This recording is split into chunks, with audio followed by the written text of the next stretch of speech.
Ձագազարդ Գգադարվի Սուրբ Սադիգեն մեկ շաբաթ առաջ գիրագի օր նշելու Քրիստոսի հաղթական մուտքը Երուսաղեմ, որոնք կհաջորդե ավագ շաբաթը։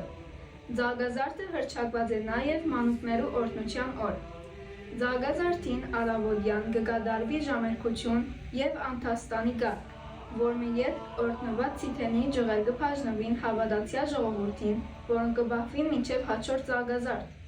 Ձագազարդի երեկոյան կգադարվի թրմփացեքի արարողությունը,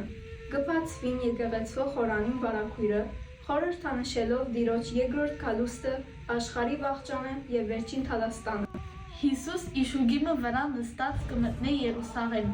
Մարդիկ իրենց ըսկեսները կփրեն, որովհետեւ Հիսուս անցնի անոնց վրայեն, իսկ ոմանք ալ արմավենիի եւ ցիթենիի ջղերը ձեռքերնին կփարապանեն Տիրոջ ըսելով. Օվսաննա, Օվսաննա, օրհնյալ է ան, որ Տիրոջ անունով գուքա։ Ցիթենիի ջղը մահվան հանդեպ հաղթանակ կխորհրդանշե, իսկ Հիսուսի մուտքը Երուսաղեմ նոր կյանք։